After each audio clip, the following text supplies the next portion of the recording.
Então, essa é uma atividade de educação continuada médica de Goiás e para o Brasil, né, e para o mundo,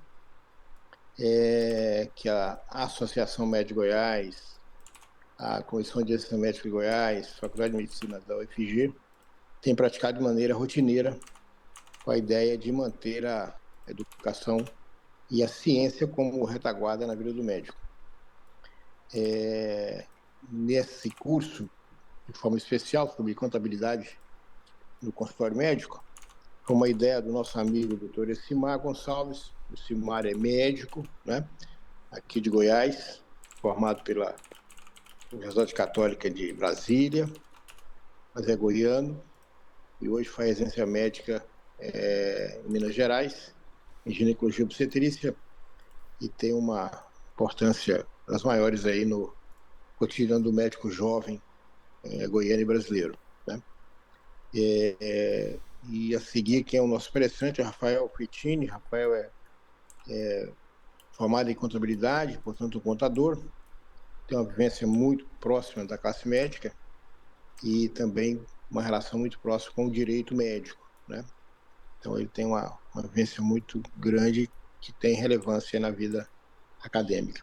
Vou passar a palavra para o Simar para dar as boas-vindas a vocês, em seguida a gente passa o Rafael para fazer as suas colocações. O curso vai durar um mês, toda segunda-feira, nesse horário de 19h30, e ao final teremos certificados pela Associação Médica de Goiás e pela Faculdade de Medicina.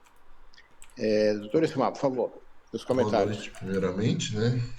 Queria agradecer, principalmente ao Dr. Valdemar, né? Porque eu já pensei nesse projeto já tem alguns anos, pela dificuldade mesmo do recém-formado, não só recém-formado, como um médico formado há muitos anos, em lidar, né, com a questão da contabilidade. A contabilidade médica, para o recém-formado, é uma interrogação.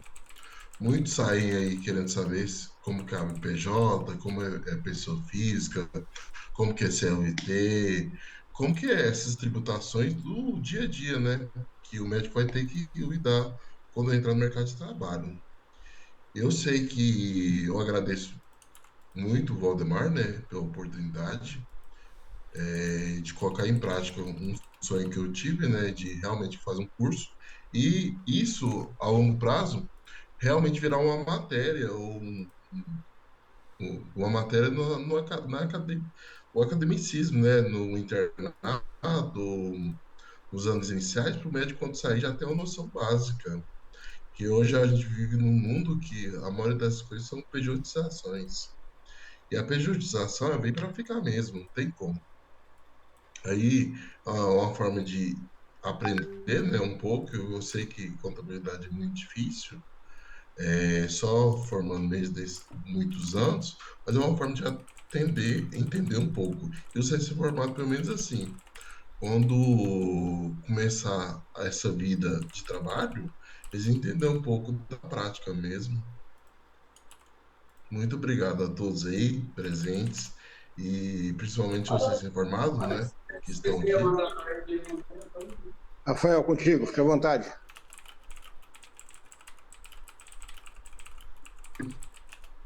Boa noite a todos. Conforme, primeiramente aí, obrigado pelo convite. É um prazer estar aqui com todos aí nessa noite, que tenho certeza que será proveitosa, bem como as próximas, tá?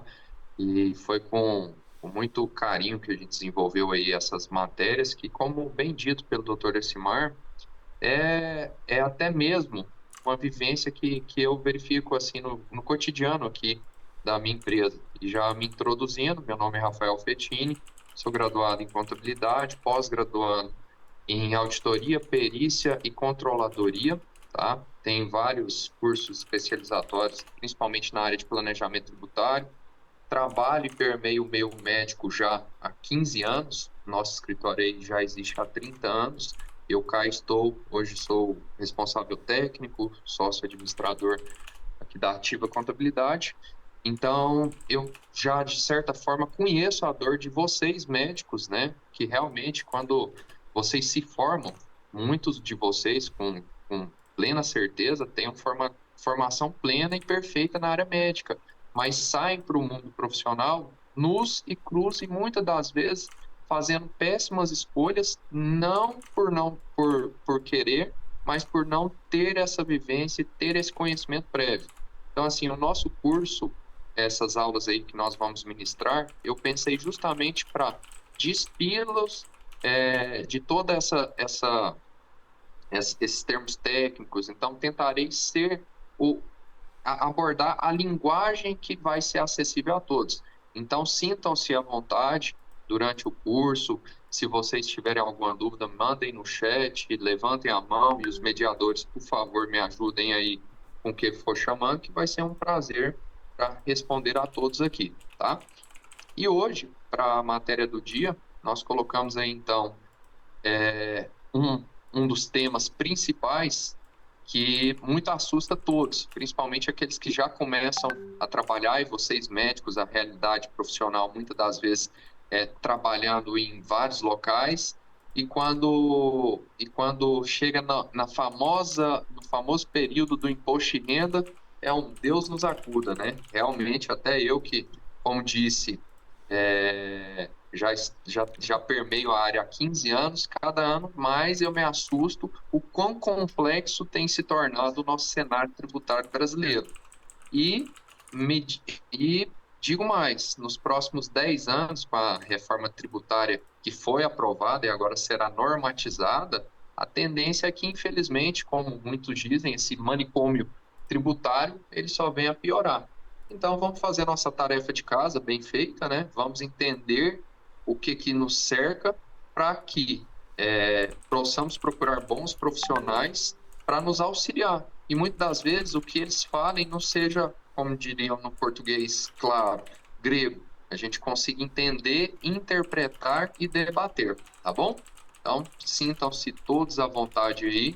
O tema de hoje foi imposto de renda do médico, inclusive os outros temas nós já pré-definimos, mas também nós temos grade aí para colocar, se porventura alguém tiver alguma sugestão, também pode mandar e-mail aí para a equipe, que será um prazer responder a todos. Acredito eu que todos conseguem ver minha tela, né, doutor? Esse mar tá apresentável aí? Tá. Ok. Então, bacana.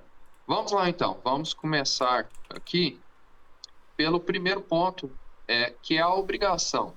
Então, vamos lá. Começamos a vida fiscal. O que é a vida fiscal? Sair da faculdade, vou começar a trabalhar. E agora?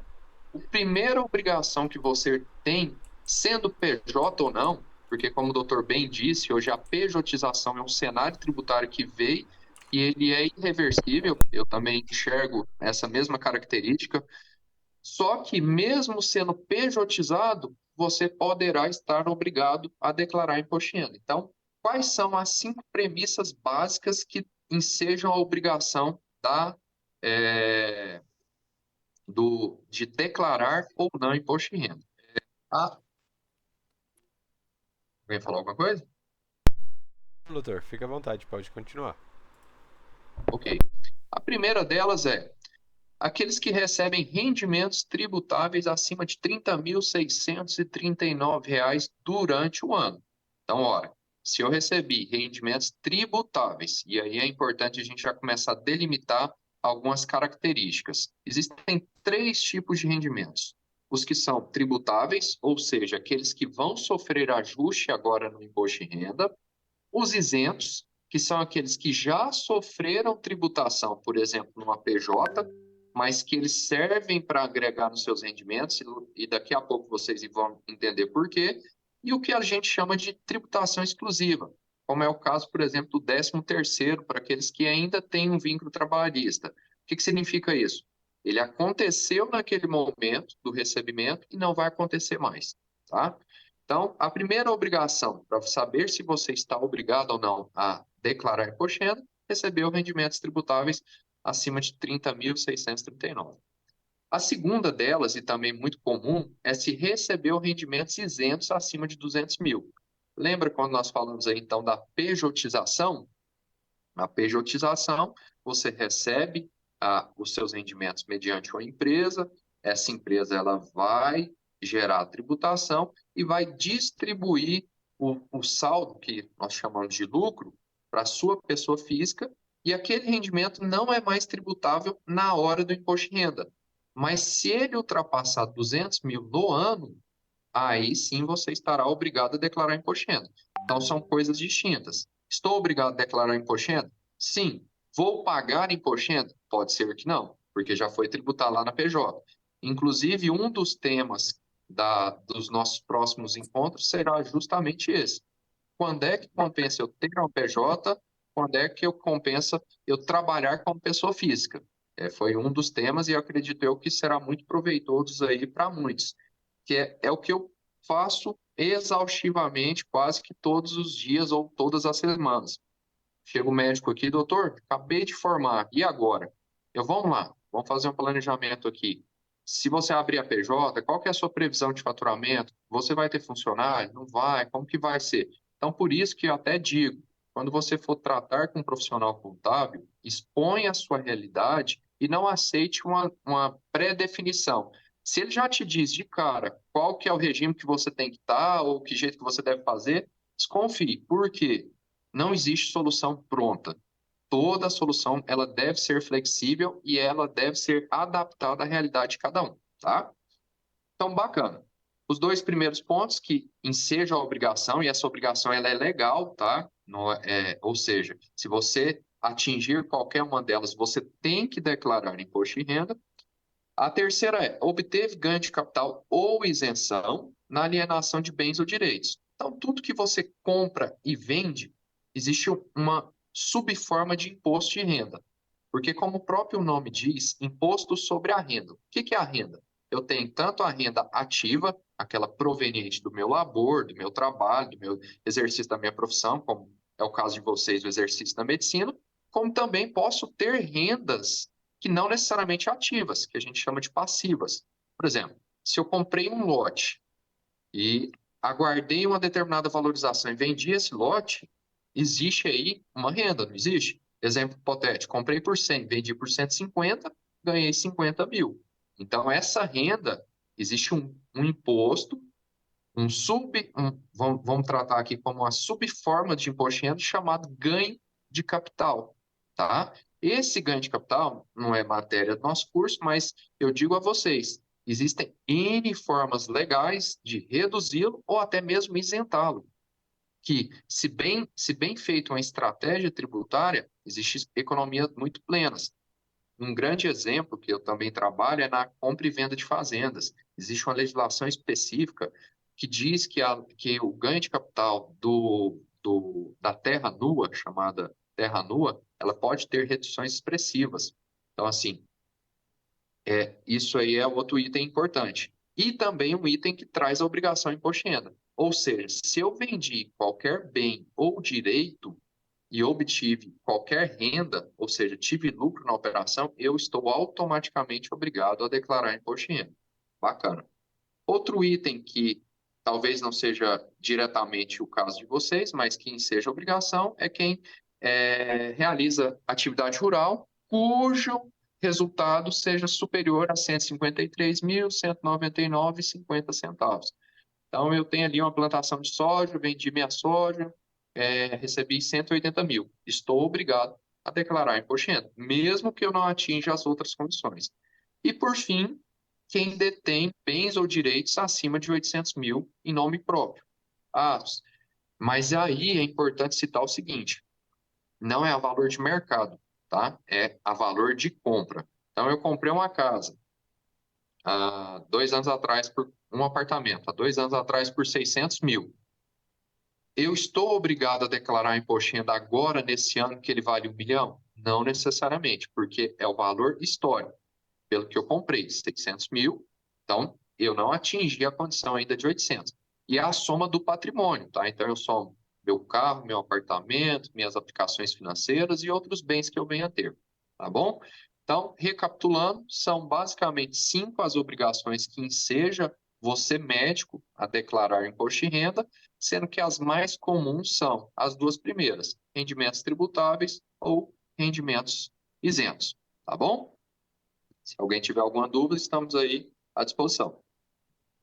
Bacana. E agora vem, então, aquela loucura que todo ano você manda seus papéis para o seu contador e ele vem com aquela ingrata surpresa do imposto de renda a pagar.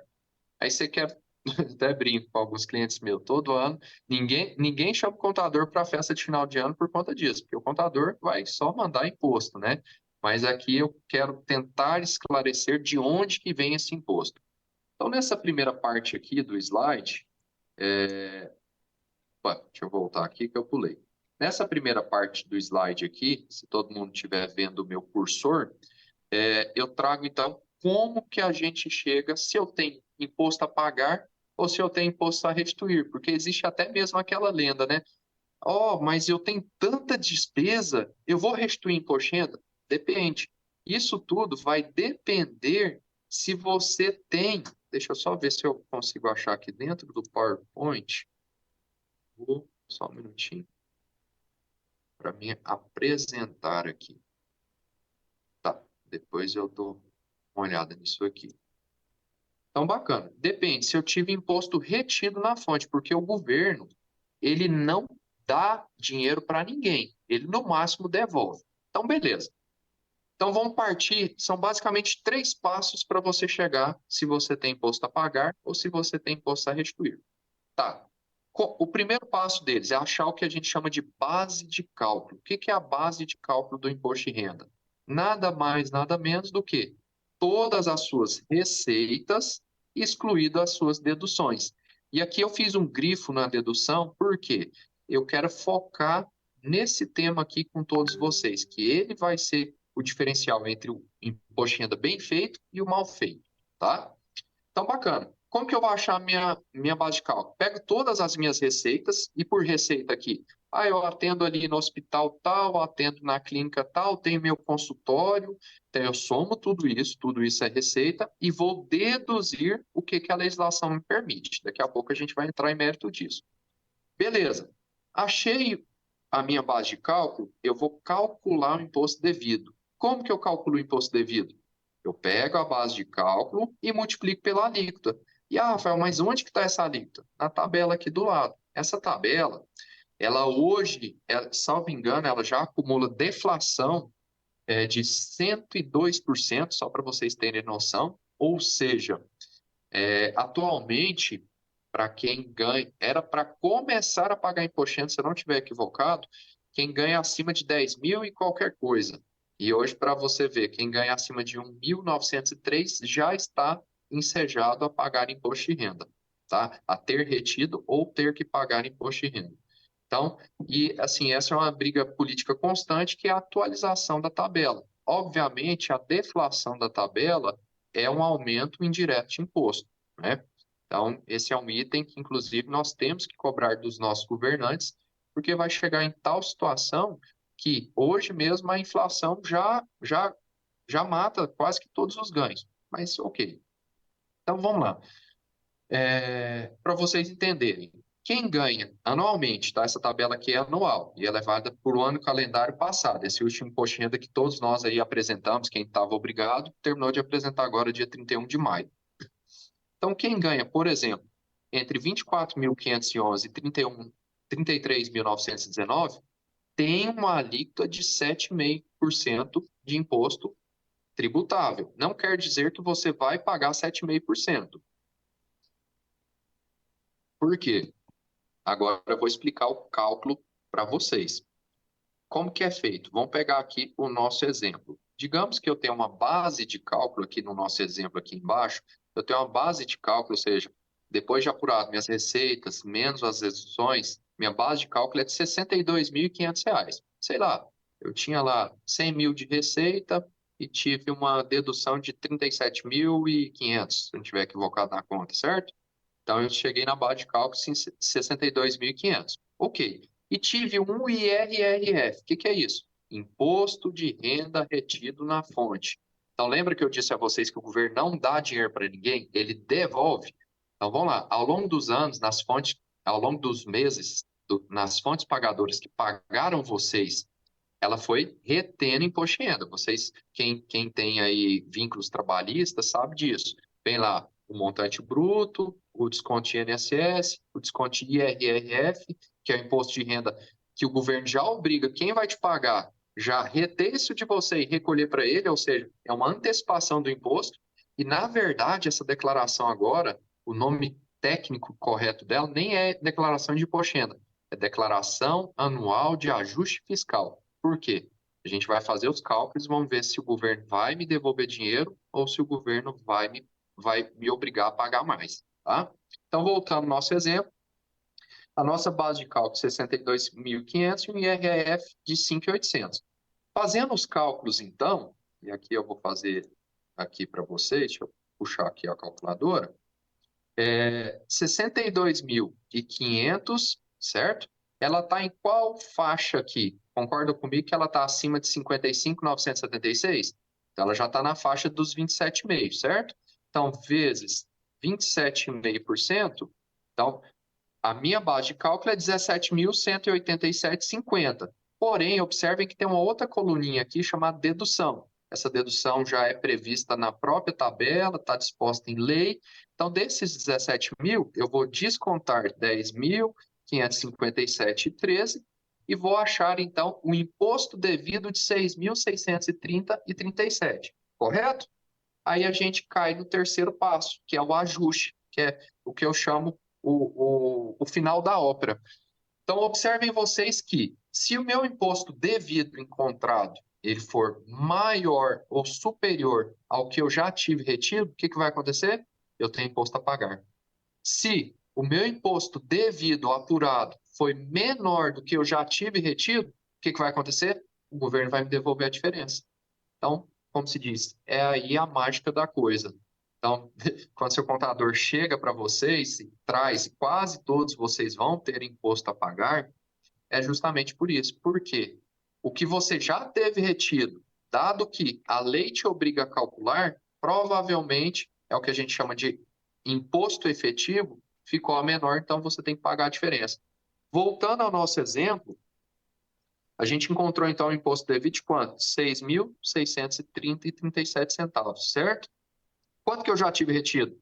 5.800. Então, se eu pegar aqui 5.800, então, qual que é a diferença que eu ainda tenho que pagar? R$ 830,37. Todo mundo conseguiu compreender o raciocínio aí de como é encontrado o imposto a pagar ou a restituir? É justamente, então, essa sistemática do imposto de renda, tá? Então, só recapitulando, eu acho a base de cálculo, da base de cálculo eu excluo as receitas, da base de cálculo eu excluo as deduções, que vai ser o objeto maior desse bate-papo nosso aí, depois encontro o imposto devido e faço o ajuste final, tá bom? Então, bora lá passar. Se tiver alguém aqui com dúvida, sinta-se à vontade. Eu estou aqui com o chat do lado. Deixa eu ver aqui. O Rafael Pescone falou: IRRF vai depender da origem das minhas receitas? Depende, doutor. Conforme eu disse, tal como existe essa base de cálculo anual aqui, existe a tabela mensal, que é onde as fontes pagadoras vão se pautar. Então, por exemplo, a tabela mensal é basicamente pegar essa tabela e dividir por 12, tá? É basicamente isso. Então, por exemplo, se você pegar ali, vamos fazer a conta aqui rapidinho. Deixa eu pegar aqui para a gente. Se a gente pegar aqui 55.976,16 e dividir por 12, ou seja, se você ganhar acima de 4.664,68, vai incidir 27,5% de imposto de renda. Tem uma parcela dedutível também mensal e, obviamente, depois que achado isso, a fonte pagadora ela vai reter isso de você. E lá no final, no seu imposto de renda anual, você vai fazer esse ajuste final, entendeu? Então, vai depender da origem das suas receitas. Outro exemplo, se você só atende consultório, porque isso aí é importante, tá? Que muitas pessoas se assustam. Quando você trabalha para uma fonte pagadora PJ, ela já retém isso automático ao longo do ano. Então, obviamente, se você tiver uma única fonte e você for apresentar imposto de renda, provavelmente você vai ter restituição pela sistemática do cálculo. Porém, olha só a presepada do imposto de renda. Se você tem um consultório e você atende só pessoa física, pela legislação, não retém imposto, porque ela não vai pegar imposto, vai recolher lá para o governo. Obviamente, o governo vai receber do caminho mais fácil, eu até brinco. O leão é tão covarde que ele não tem nem coragem de caçar. Ele é tipo uma hiena, ele vai lá e só come a caça dos outros. Então, o que que acontece? Você atendeu pessoa física e não reteve nada. Quando você manda seus recibos para o seu contador, você leva até um susto, até cai da cadeira. Por quê? O que que acontece? Você não teve nada retido, obviamente, o seu imposto a pagar, ele vai ser full, vai ser cheio, porque você não teve nada retido, entendeu? A Rebeca perguntou aqui. Entrei atrasada. A base de cálculo é o salário anual? Não, Rebeca. Conforme eu disse, a base de cálculo, ela é as receitas excluídos as deduções. E agora a gente vai discorrer quais são as deduções admissíveis, focado em vocês, médicos. Tem duas aí que é bem importante vocês entenderem, tá? Então, a base de cálculo não é necessariamente o salário anual. São as receitas, que aí compreende o salário anual, excluído as deduções. Sim, as receitas mensais, correto, isso mesmo. Na verdade, a junção dela ao longo do ano. Esse aí, excluídas as deduções, para você achar a base de cálculo, tá bom? Então, vamos lá. Continuando aqui, então, deduções. Aí é o foco principal hoje do nosso bate-papo. Existem duas formas aí de imposto de renda, que eles chamam de completa e de simplificada. Eu já antecipo para vocês pela experiência, a vivência que eu tenho. Normalmente, no começo de carreira de vocês, às vezes a simplificada compensa, tá? Por quê? O que é a simplificada?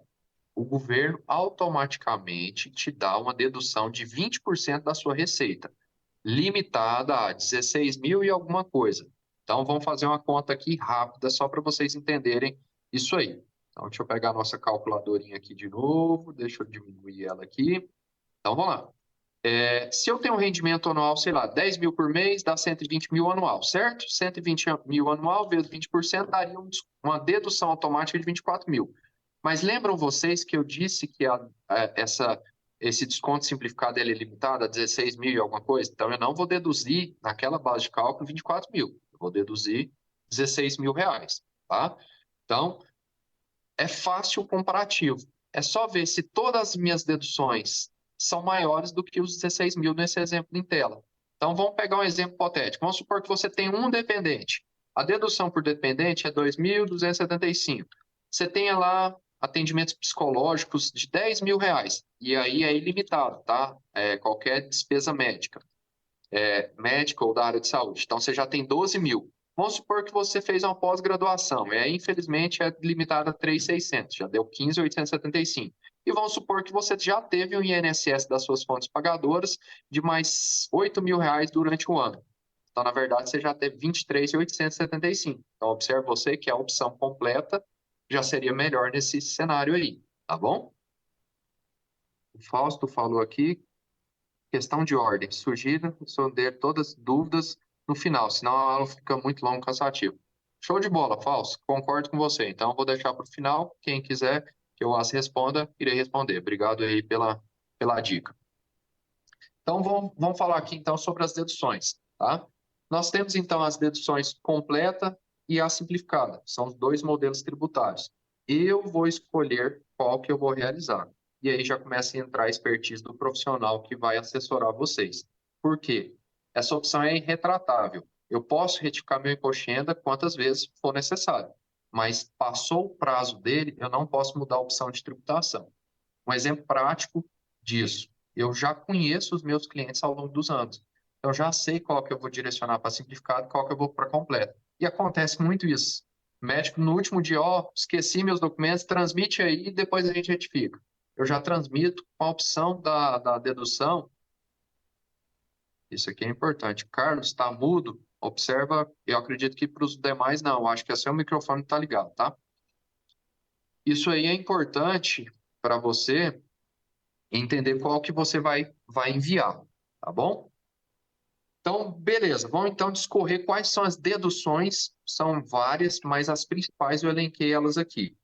Então, vamos lá. A primeira dedução que cabe aqui são dependentes, tá? Por cada dependente que você colaciona aí na sua declaração, você tem uma dedução de R$ 2.275,08. Também, além dessa dedução, todas as deduções que esse dependente tenha. Plano de saúde dele, recibo de psicólogo, de odontólogo. Então, você tem todas essas deduções. Quem pode ser dependente? Normalmente, pode ser seu cônjuge, pode ser seu filho de até 21 anos, pode ser seu filho entre 22 e 24, desde que ensino regular, ou seja, fazendo graduação, pós-graduação, tá? Existem outros casos hipotéticos, nem vou discorrer deles aqui, que seria, por exemplo, a questão de pais, mães e outros mais, que tem alguns casos que são admissíveis, mas aí a gente começa a entrar em muito detalhamento e não é objeto da nossa matéria aqui, tá bom? Outra dedução muito importante e agora em voga, por quê? É a pensão alimentícia. A pensão alimentícia, até, salvo engano, 2 anos atrás, ela sempre foi dedução, só que o alimentando, aquele que recebe a pensão, ele era tributado. Então, essa matéria subiu para o STF e o STF julgou recentemente que a pensão alimentícia, para quem recebe, não é renda.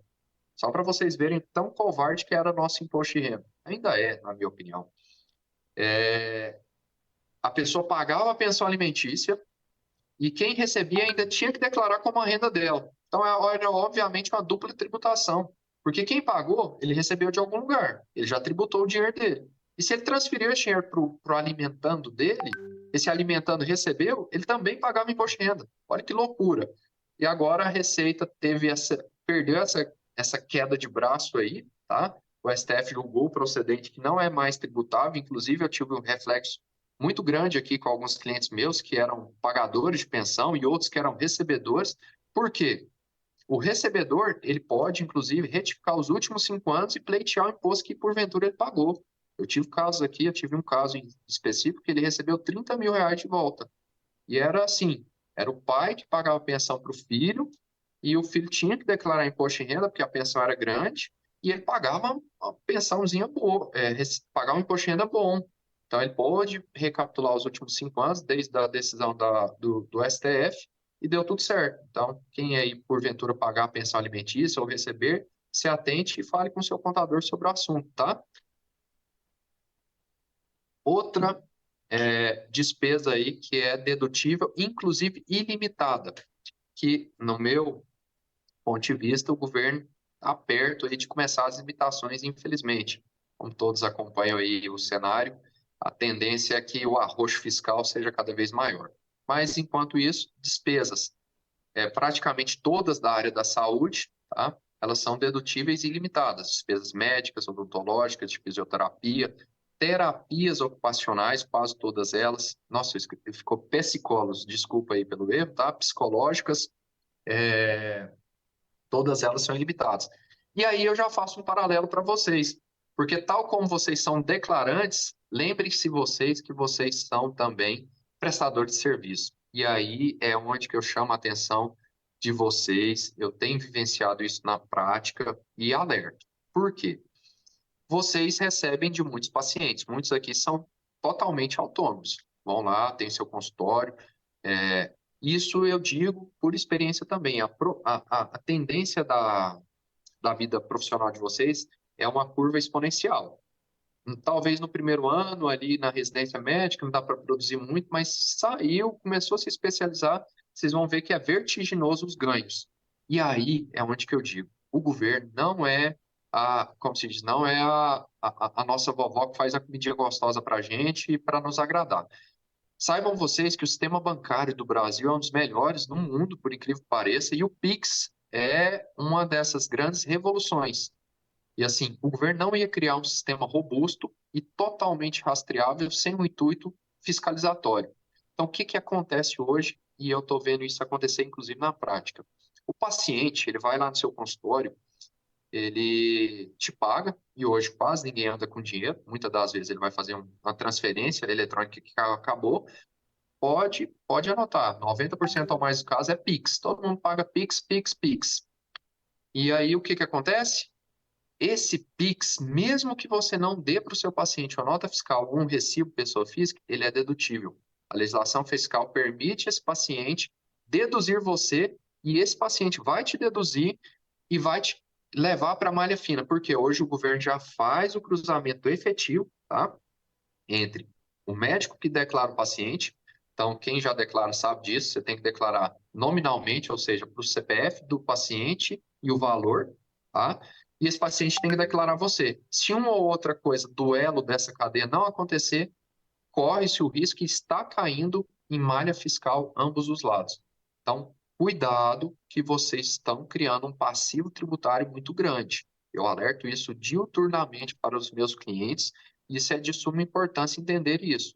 Que é, tudo bem, nós estamos tratando aí das deduções para você que é o declarante, mas você tem que lembrar que do outro lado da mesa você também pode ser o prestador. Então, é muito importante isso. E lembra que eu disse que é ilimitado? E o que que acontece? Eu digo isso porque eu sou contador e faço muitas declarações.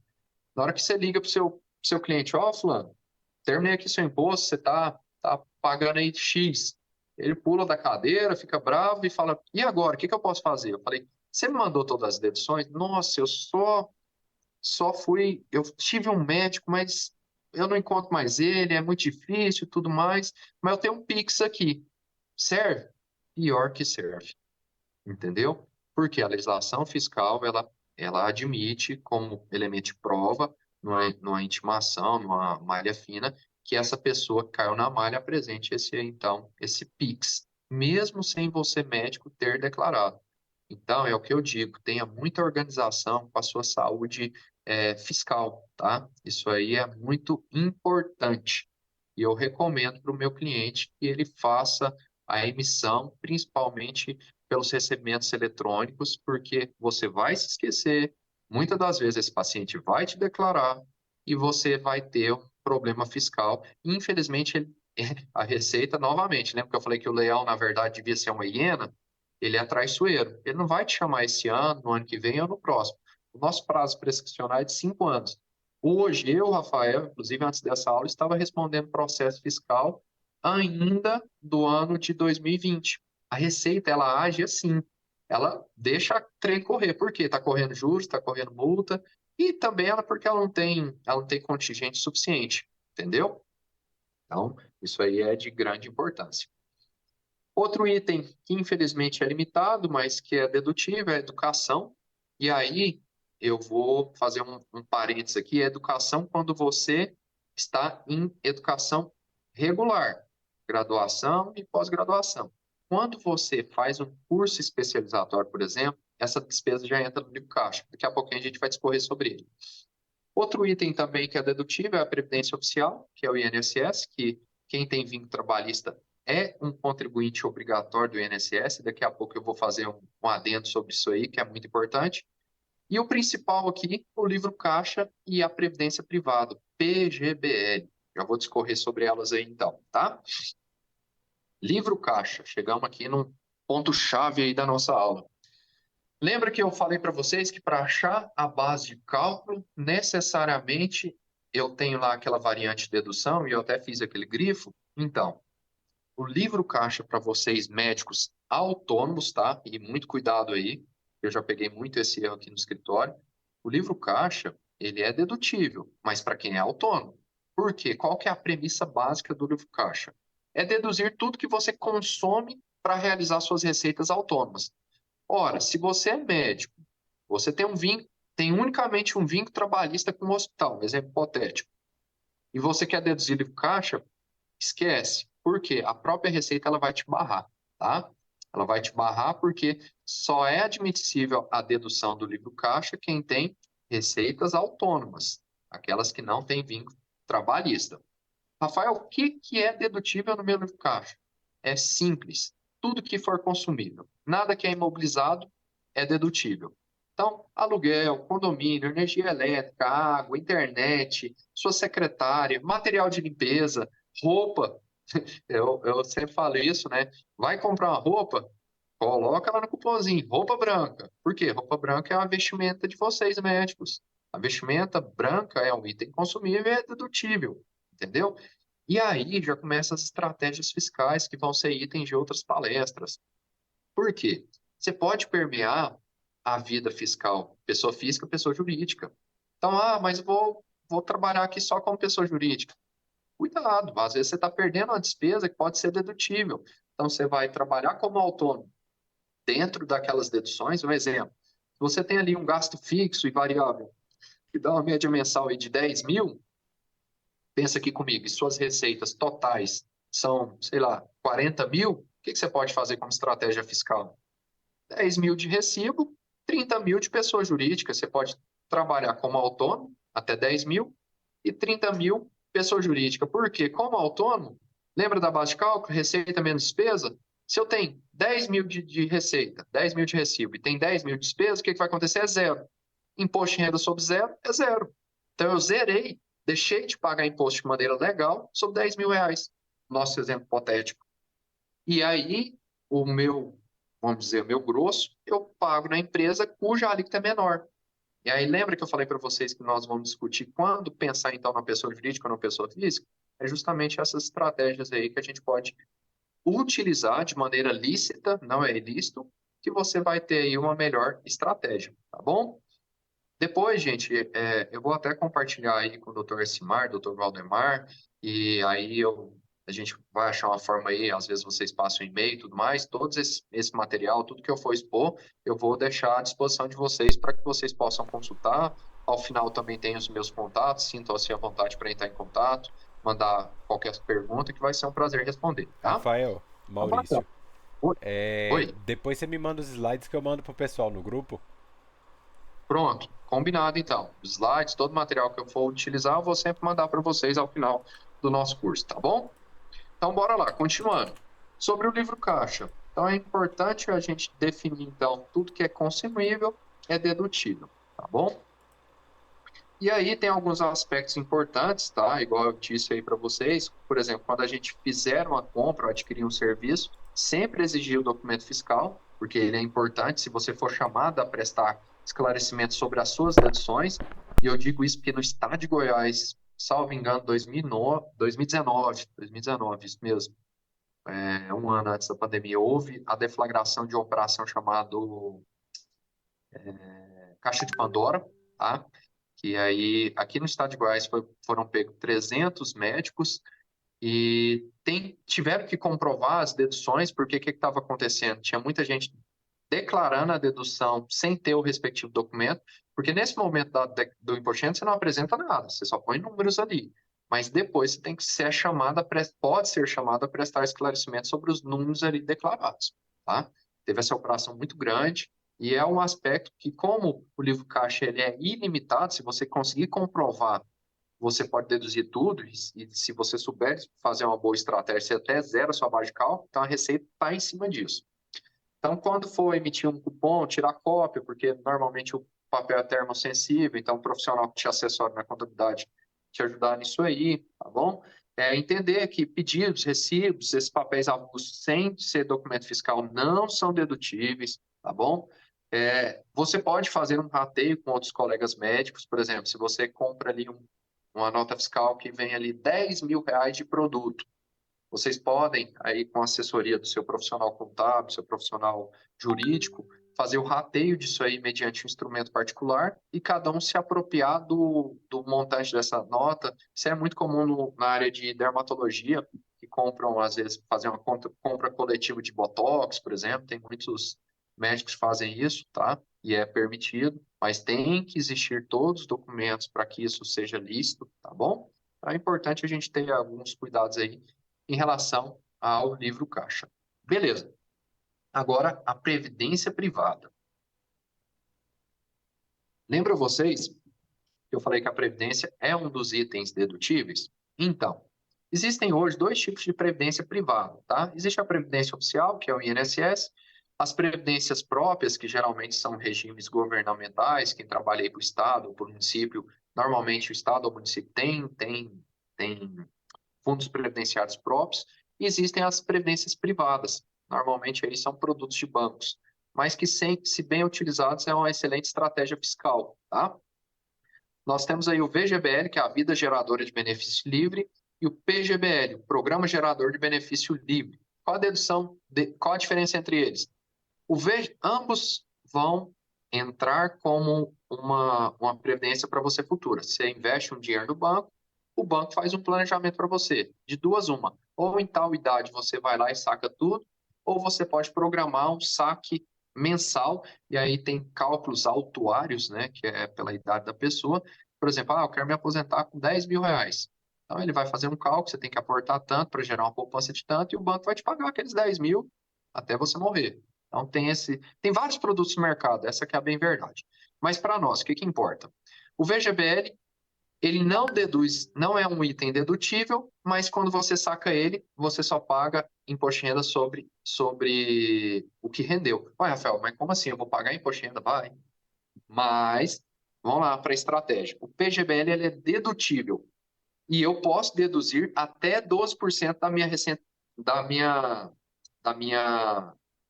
da minha receita bruta. Então, por exemplo, se eu recebo 100 mil reais, eu posso ter um PGBL dedutível de até 12 mil. Daqui a pouquinho eu vou mostrar exemplos, vocês vão entender. E o PGBL, eu tenho duas tabelas, a tabela progressiva e a regressiva. O que é a tabela? Quando eu vou sacar. Isso aí, muita atenção, e o gerente do banco às vezes só quer bater a meta, ele só te enfia qualquer coisa, né? Então é importante você entender que eu posso sacar o PGBL que eu acumulei a qualquer momento, que é a chamada tabela progressiva, mas entra como uma renda e aí vai ser tributável como qualquer outra, mas eu posso deixar ele aplicado e a cada 2 anos ele cai 5%. Então vão aqui para baixo a tabela regressiva. Então eu apliquei ali, nosso exemplo, 12 mil reais. Se eu sacar ele amanhã, eu vou pagar 35% de imposto de renda. Loucura, né? Não tem porquê. Mas, ora, se eu deixar ele aplicado acima de 10 anos, quando eu sacar, eu só vou pagar 10%. E olha aí, então, a estratégia. Nosso exemplo aqui do lado direito da tela, vamos pegar um exemplo que eu tenho uma renda bruta ali de 100 mil reais.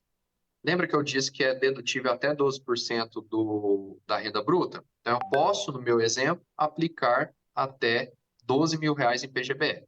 Então, beleza. Se naquele ano que eu apliquei os 12 mil, o que aconteceu? Eu auferi uma dedução no meu imposto de renda de 3.300. Rafael, como é que você chegou nessa conta? Simples. Da mesma forma que você paga imposto de renda, você deduz, tá?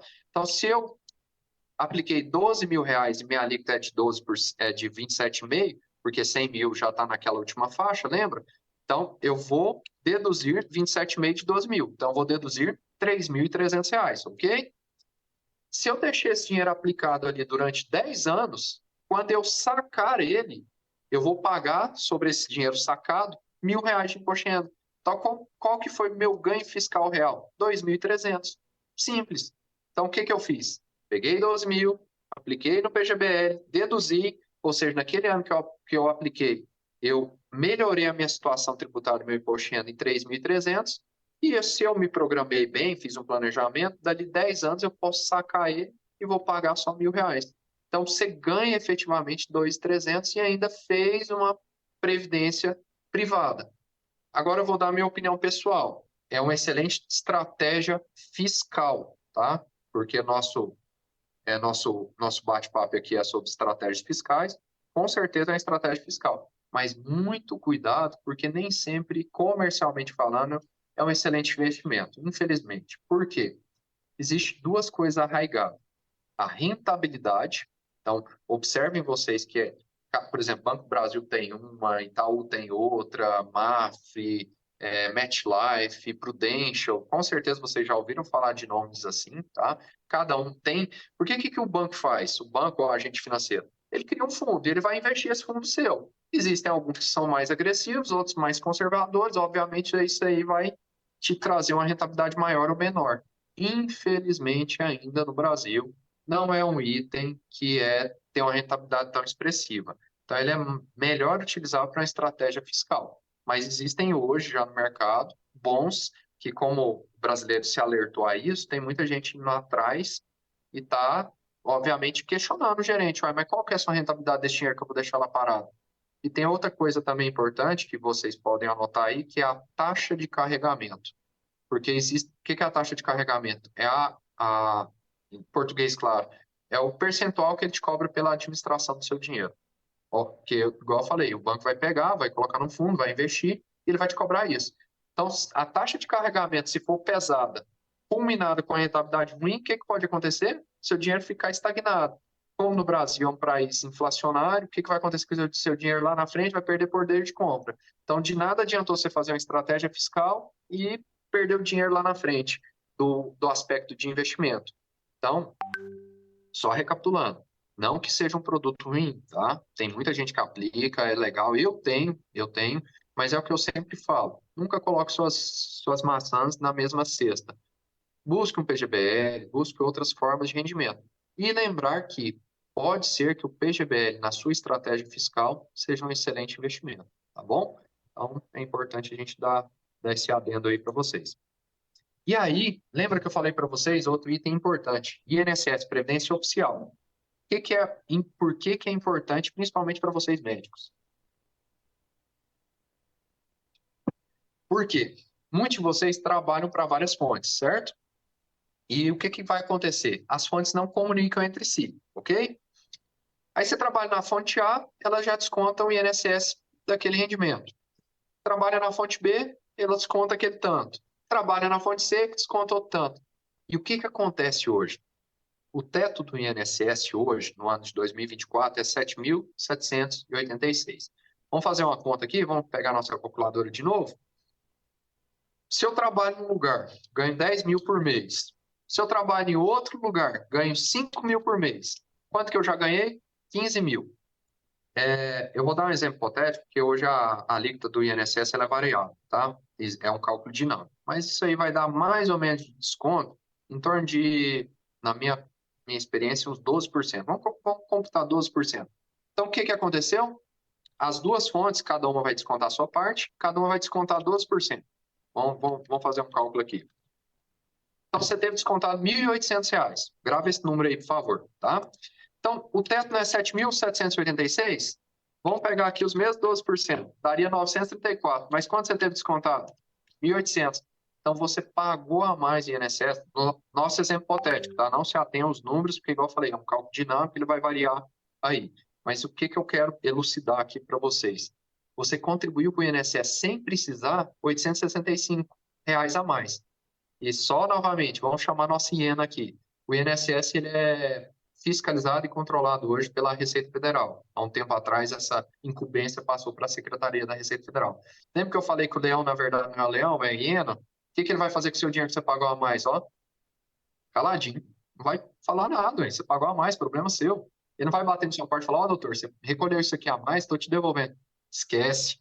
Então, gente, muito cuidado com isso para quem trabalha em mais de uma fonte, porque escolha a maior fonte e fale para ela, ó, desconta meu INSS, porque se ela ultrapassar o teto, aí a fonte ela tem esse controle, ela não vai descontar além do teto, tá?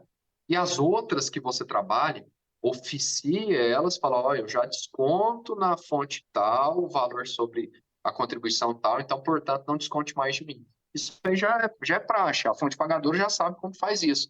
Mas é o que eu digo para vocês, eu tenho certeza que tem gente hoje aqui nessa live está contribuindo a mais e nem sabe, e está perdendo dinheiro. A boa notícia é que existe a possibilidade do pleito dos últimos 5 anos, tá? Então, consultem aí o seu profissional contábil, porque pode ser que você tenha um recolhimento aí, a maior, pode pelo menos pleitear os últimos 5 anos, e com essa dica que eu dei, vocês vão evitar de pagar desnecessariamente INSS no futuro, tá bom? E outro adendo fundamental, uma dica, um conselho, como dizeriam no português, se conselho fosse bom a gente não dava, vendia, né? O que está acontecendo? Vão chamar a nossa hiena de novo. O que eu falei para vocês? O leão não é o leão, ele é uma hiena. Ele vai ser covarde. Hoje, pela legislação nossa previdenciária, todo trabalhador é dito contribuinte obrigatório. E o que eu falei agora há pouco? O INSS, de quem que é a incumbência hoje de fiscalizar e de arrecadar? Da Receita Federal. Então, o que vai acontecer? Isso é uma coisa que eu tenho, para mim, uma convicção. A Receita está dando corda para todo mundo. Por quê? Tem muita gente, principalmente os autônomos, que está trabalhando e não está recolhendo INSS. Vai dar um período aí que a Receita vai bater na sua porta e falar, ó, quero recolhimento dos últimos 5 anos. Você já não declarou sua renda para ela? Então, ela já sabe quanto você recebeu. Teve INSS vinculado? Não teve. Ela vai querer que você recolhe com multa e juros. Porque lembra que eu disse que você é um contribuinte obrigatório? Beleza, se você já trabalha com uma fonte pagadora, ok, ela vai descontar. Mas se você é autônomo e não contribui, cuidado, tá? Porque pode ser um tiro no pé. ela vai vir te cobrar lá no futuro se você não faz esse recolhimento facultativo, ok? Então, muita atenção aí nesse pleito. E por fim, e não menos importante, até então nós discorremos sobre a tributação. Mas aí você me pergunta, ué, Rafael, mas por que todo ano meu contador pede o extrato da minha conta? Fica perguntando se eu comprei o carro, se eu troquei carro, se eu comprei apartamento. Ele quer saber da minha vida, poxa? Não, não é não, gente. Novamente, é o que eu falo. O governo, ele pode ser ineficiente, mas não é burro, principalmente o legislador. Por quê? Por que ele exige que você coloque na sua declaração o seu patrimônio, bem como a variação? Simplesmente pelo fato de que toda essa primeira parte que eu falei aqui para vocês, toda essa primeira parte que é da tributação, ela tem que ser consonante à sua variação patrimonial. Porque se não for, que é onde que eu alerto aqui, cuidado, furo de caixa, o que que é? Sonegação. Por isso que muitas pessoas falam, ué, mas eu comprei um apartamento, meu contador está falando que eu tenho que pagar imposto de renda. Não, você não tem que pagar imposto de renda porque você comprou o apartamento. Mas você tem que ter renda para justificar a compra do apartamento. Entendeu? Então, por isso que a sua variação patrimonial, e aí a gente não pode se ater a um bem específico, mas a soma do seu patrimônio, então tem que ver tudo que variou na minha conta, se eu troquei de carro, se eu comprei apartamento, se eu comprei um jet ski, se eu comprei uma fazenda.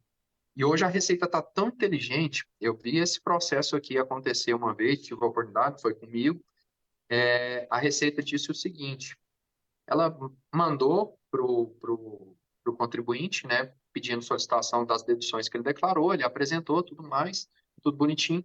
Só que o que acontecia? Vamos supor aqui que a variação patrimonial dele foi, sei lá, 200 mil no ano. E a renda dele, depois de tudo ajustado, foi 210 mil. Eu garanto para vocês, eu li essa intimação da Receita. Ela escreveu assim, ok, acusamos recebimento das deduções, todas existem documentos fiscais plenamente lícitos, porém é incompatível a sua vida mediante a sobra de caixa. O que é a sobra de caixa? Nesse caso, nesse exemplo, ele tinha ali 210 mil de rendimentos e 200 mil de variação patrimonial. Então ele viveu com 10 mil. Eu não sei o que isso virou, mas enfim, existiu isso e provavelmente pode ser que isso aí desdobre em outras coisas. Então é muito importante, pessoal, que vocês casem, não somente preocupem com o imposto a pagar ou a receber. A gente tem que preocupar também com a variação. E aí, novamente, eu chamo aí o alerta, tá? Para aquela questão. O governo não ia criar um sistema bancário como é o nosso, é um dos melhores do mundo, e o Pix é revolucionário, inclusive no mundo, sem o intuito fiscalizatório. Então, por isso que, além da gente se preocupar com a tributação, a diminuição dela e tudo mais, a gente tem que verificar se ela é condizente com o nosso padrão de vida. Hoje o governo sabe quanto você gasta no seu cartão de crédito, ele sabe. Ó, para vocês verem o quão sério que virou essa coisa. Isso aconteceu de 2 anos para cá. O governo já fechou outro cerco. Hoje, toda escritura que é registrada no respectivo cartório de registro, ela já é automaticamente cruzada na imposto de renda. Eu não sei se vocês já tiveram essa experiência, mas meu cliente mesmo, ele leva o susto. Eu falo, doutor, o senhor comprou isso, isso, isso. Uai, como assim? Eu não te mandei isso? Uai, como é que você sabe? Quando eu pego a informação, e hoje já existe a chamada pré-preenchida, já vem lá dizendo, o cartório informa uma obrigação chamada DIMOB, Declaração de Operação Imobiliária, que já cai dentro do seu imposto de renda. O seu cartão de crédito já tem uma declaração que a instituição financeira faz, chamada DECRED. Qual outra mais que a gente tem? A DEMED. A DEMED é para vocês médicos. Quando você emite uma nota fiscal para um paciente, essa nota fiscal, mesmo sem você entregar para o seu paciente, vai aparecer no imposto de renda dele. Então, assim, o governo ele tem criado obrigações e nós, contadores, infelizmente, absorvendo cada vez mais elas, tá? De maneira que ele está cruzando as informações. E assim, moçada, termino então aí a minha exposição, tá aí os meus contatos, e agora eu vou responder as dúvidas, tá? Quem porventura tiver dúvida, eu vou voltar discorrendo aí de quem já mandou no chat. Quem quiser perguntar algo mais, sinta-se à vontade. Maurício e doutor Ercival, nosso tempo era até às 20h30, né? Pode ceder um pouquinho, Rafael, não se preocupa não, fica à vontade.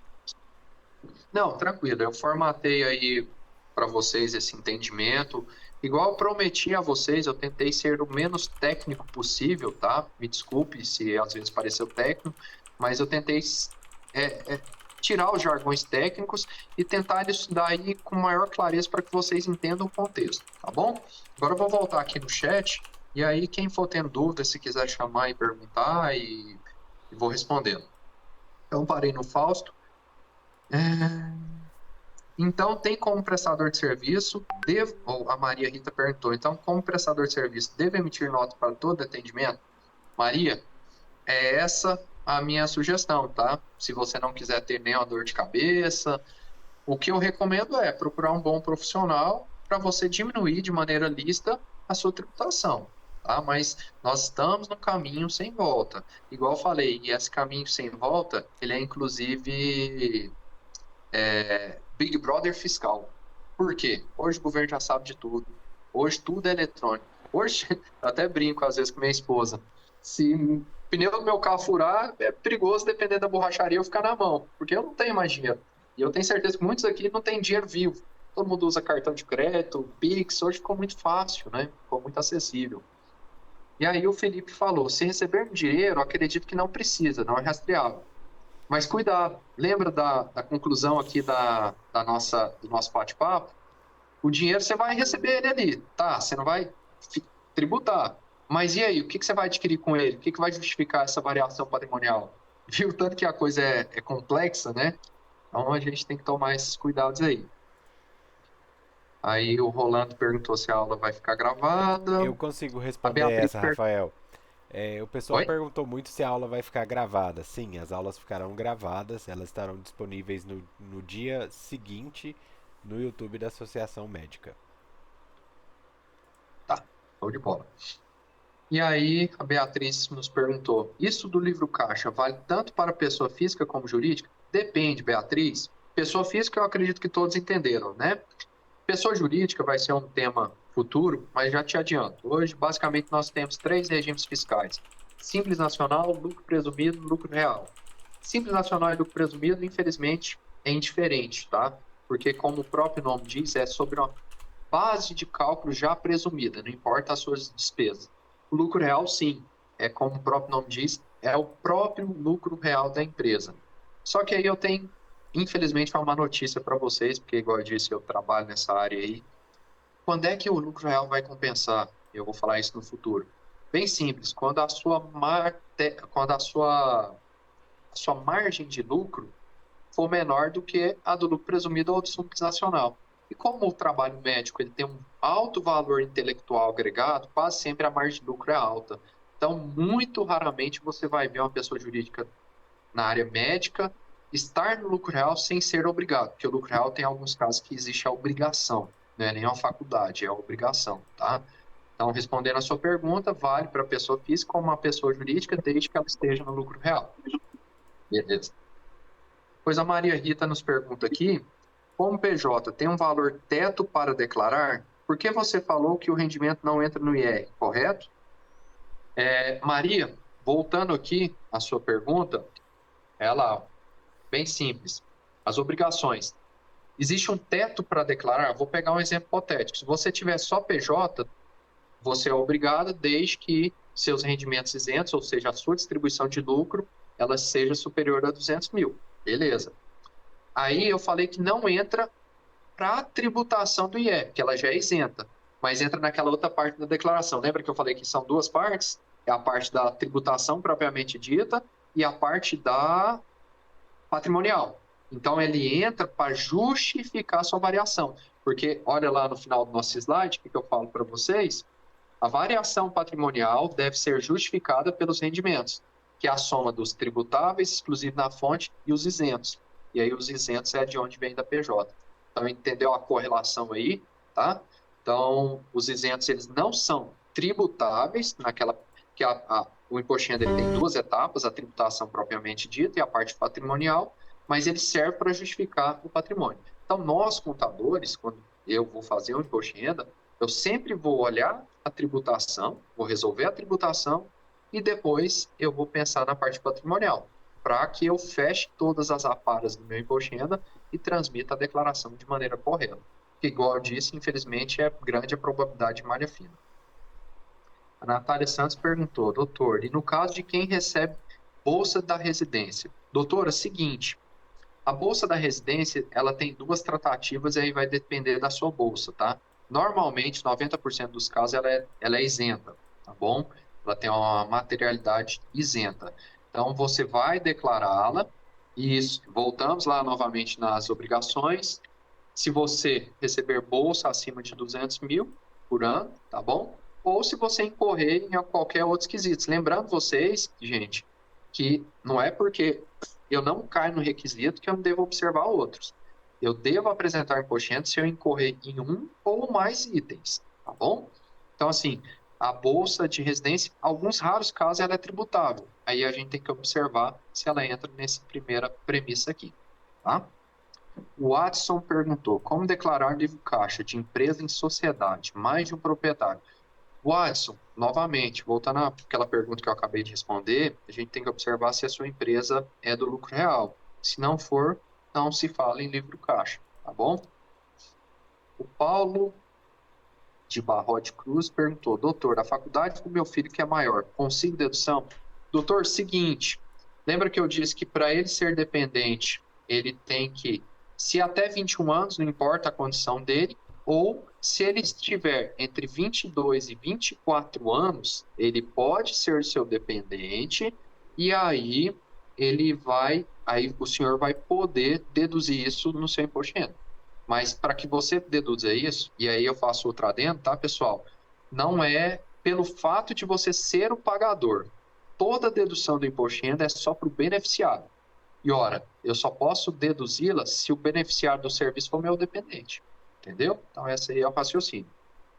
O Rafael pergunta aqui depois. Rafael, na questão do planejamento financeiro a longo prazo, é melhor fazer uma PJ para ser uma holding de investimentos e bens de alto valor ou é melhor transferir PJ para PE? Deixa eu ler novamente aqui para ver se eu entendi a pergunta.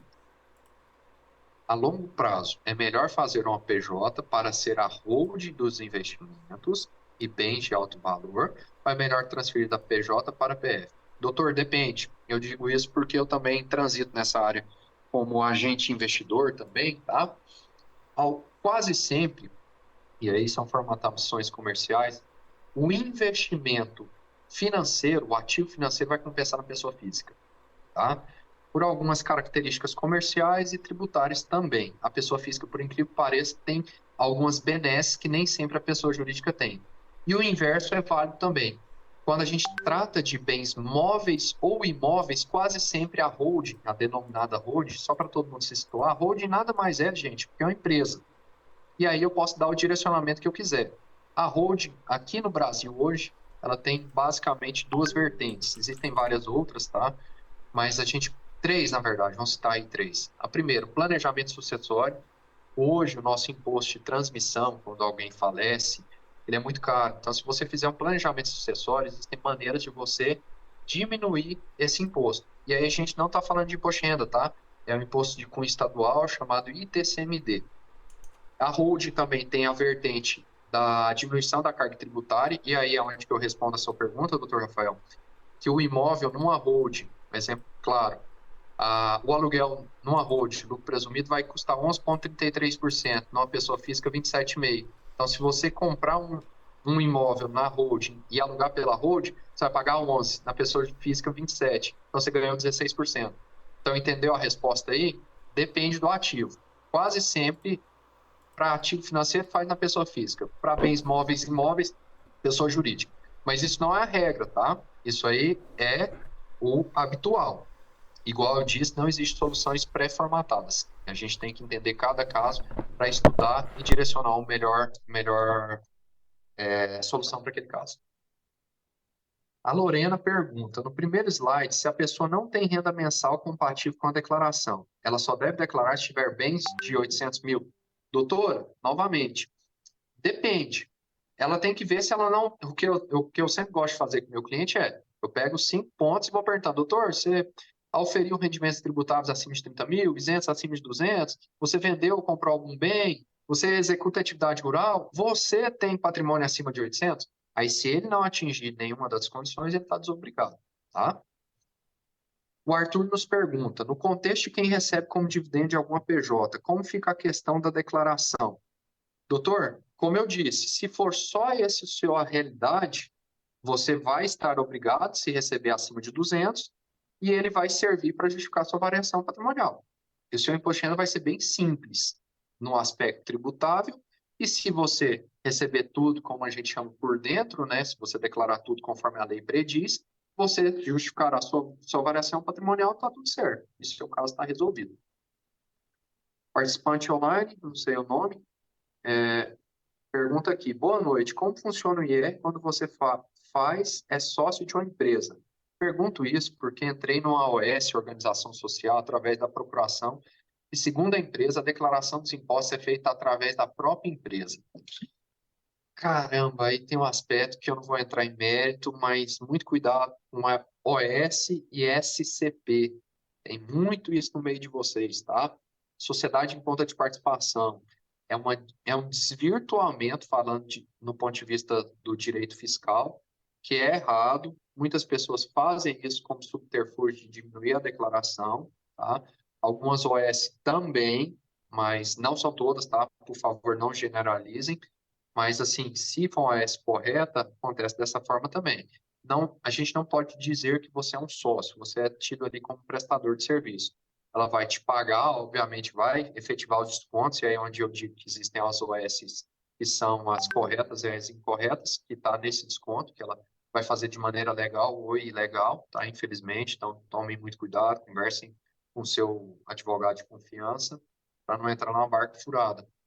E aí ela vai tributar e vai te devolver o dinheiro líquido, e isso vai tratar como isento dentro da sua declaração, tá bom? O Paulo perguntou aqui, doutor, posso incorrer em problema futuro se tiver dependentes, esposos, filhos, estarem no regime CLT no meu PJ médico?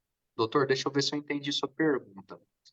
Você está dizendo que eles são seus dependentes, mas, na verdade, eles têm ou um regime CLT ou eles estão na sua pessoa jurídica médica? Pode, tá? Pode. E, assim, inclusive, se a pessoa que faz esse imposto de renda for uma pessoa assídua, quando eu digo assídua, porque eu digo que o imposto de renda ele não termina quando você transmite. Eu, aqui, nosso escritório, a gente acompanha todas as declarações até que seja processada. Com cruzamento de informações, a Receita já vai dar a pendência. Fala, ó, você declarou dependente tal, mas ele tem essa receita aqui.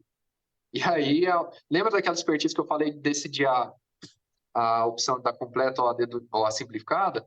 Aí, muitas das vezes, você tem que tirar aquele dependente, as deduções, aí você vai falar, nossa, compensava simplificada, e agora? Não tem como mais mudar. Então, por isso que eu falo, é muito importante pensar na melhor estratégia fiscal sempre.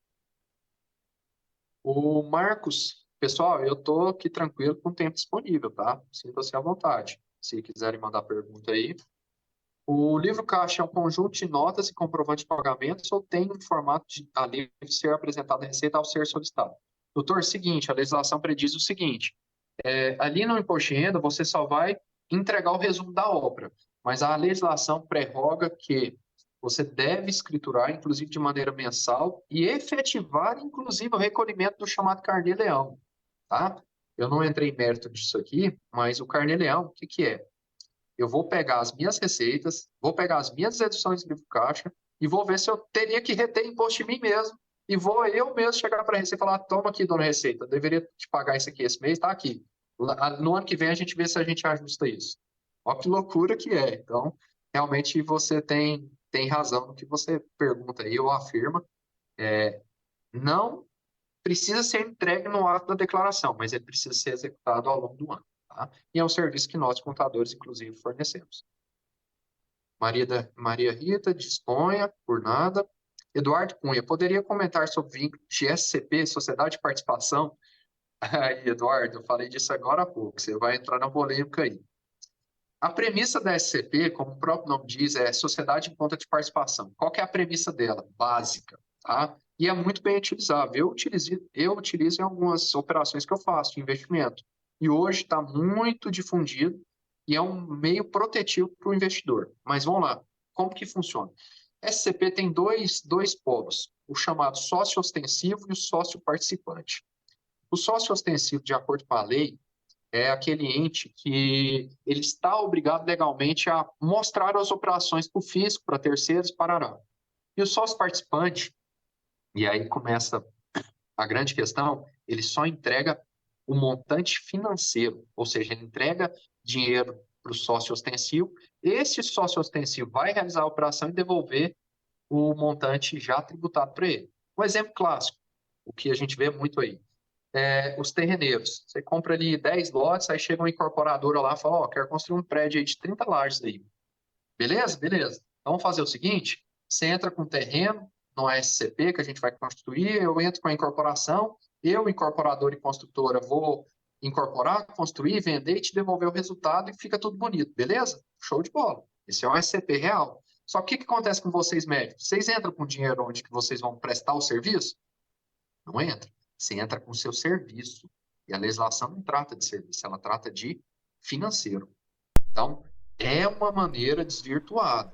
A SCP, Sociedade Enquanto Participação, por melhor que sejam os instrumentos jurídicos, eu digo, Rafael, não vislumbro como que ela pode acobertar um médico que entra com a prestação de serviço e não com dinheiro, presta o serviço, recebe por isso e tá tudo certo. Infelizmente, eu digo que não tá, tá? Porque a legislação da SCP ela é bem clara, ela não fala sobre a prestação de serviço, ela fala sobre aporte financeiro, seja em dinheiro, seja em terreno, outros mais. E qual é o risco disso para vocês? Lembra que eu falei que existe a figura do sócio participante? Ora, o sócio participante, ele só participa, ele entrega e ele espera receber o retorno, se ele houver, claro, na operação. Se você não entra com nada, você participa da operação. Então, você é solidário à operação desse sócio ostensivo. Então, se esse cara levar uma pregada amanhã e a receita, vamos chamar aqui novamente a hiena, vou esquecer do leão, vou chamar a hiena, ela é voraz. Ela vai querer receber todo mundo no bolo. Ela vai te intimar, vai falar, ó, fulano, você era sócio participante que não. Você era ostensivo também, então paga aqui os impostos. Você entendeu? Por que que eles fazem isso? Oi? Alguém falou alguma coisa? Pode finalizar. Vamos, como a gente já passou do nosso horário, passamos aí quase 20 minutos, só as considerações finais pra gente finalizar e semana que vem a gente retorna. Tá, beleza então. Pessoal, então já aprendi que é só isso, falar tá? Assim. Deixo aqui para vocês, Maurício, mas assim, por mim, se quiser continuar gravando a aula e deixar lá disponível, eu vou responder também, sem problema. Não tem problema não. Então, mas assim, culminando aqui em relação aos assuntos discorridos, a gente tem que observar se você está ou não obrigado. Debata com o seu profissional, agora entendido aí a sistemática do imposto de renda, qual é o melhor regime, quais as melhores estratégias para você pagar aí o menor imposto possível, tá bom?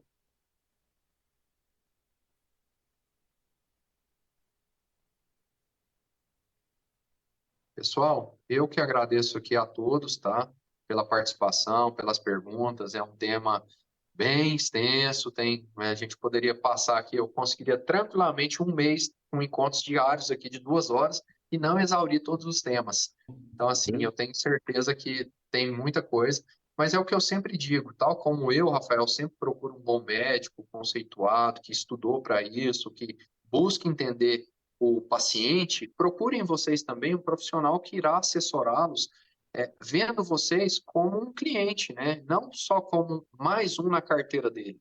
Então, assim, eu digo, nós vivemos num país que eu digo que é um manicômio tributário, mas se você transita nele com uma boa assessoria, a probabilidade de você ter problemas é menor. Eu estava vendo uma palestra, esqueci de quem, ele falou, todo mundo contrata contador para quê?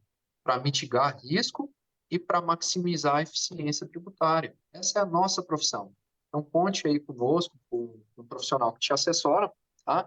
E tendo dúvidas, eu deixei também no meu slide aí os meus contatos, vai participar para todos. Tendo dúvida aí, a gente está à inteira disposição de todos, tá bom? Doutor Simar, muito obrigado aí pela oportunidade, ao doutor Valdemar, à Associação Médica de Goiás, por essa participação, é sempre um prazer, e eu tenho certeza que os nossos próximos encontros serão tão proveitosos quanto. Não, muito obrigado.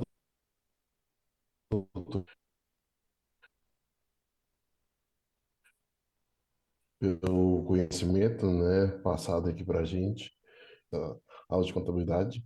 Mas muito obrigado e na próxima segunda-feira, né, gente, às 19h30, a próxima aula, tá? E boa noite com todos aí. Fiquem com Deus.